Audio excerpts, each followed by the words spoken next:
I didn't have a lot of patience or empathy when I was younger. That's just one of those things that getting older teaches you a lot about, I suppose.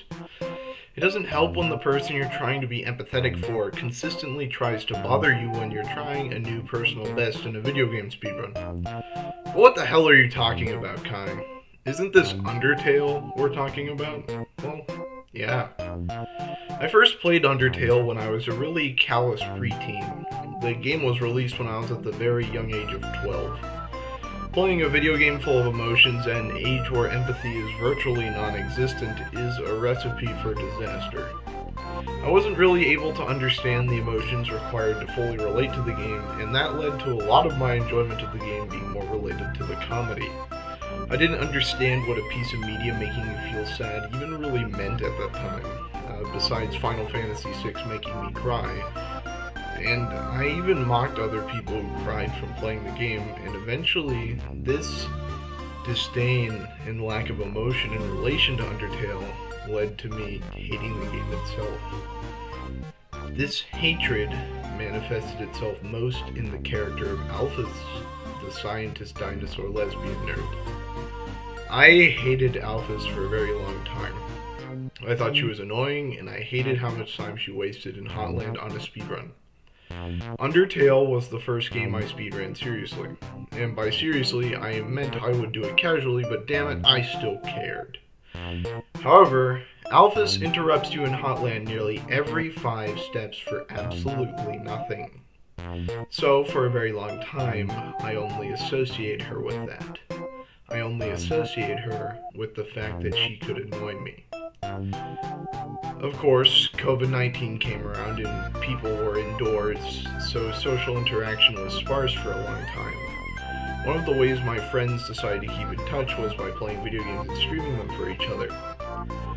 The first video game we did this with was Undertale, and we played through the entire game on stream in a Discord voice call. It was pretty fun. And during that time, I came to realize that in the years since I'd seen her, Alphys had become a lot more relatable. She was a socially awkward queer weeaboo like me, and there's one special scene with her that really makes things fall into place in terms of why she's a character who is so strong for me. During the events of Undertale's pacifist route, after her date with Undyne goes well, Alphys goes to her lab to take care of some unfinished business. This unfinished business turns out to be horrific crimes against monster kind that amalgamated many creatures into one body, which she regrets heavily, the usual. She regrets it so much, in fact, that she intended to kill herself when she got there. She was willing to end everything over that. That's... yeah. I've been there, Alphys.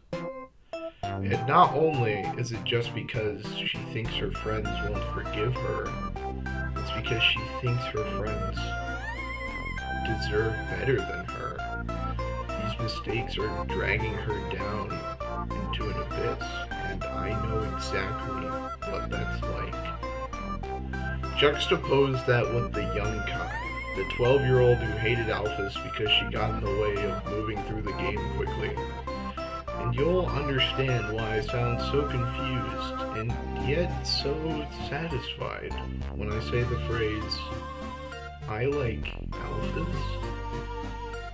This has been Arcadian Everlasting, sans Undertale Extraordinaire, signing off. Thank you for watching.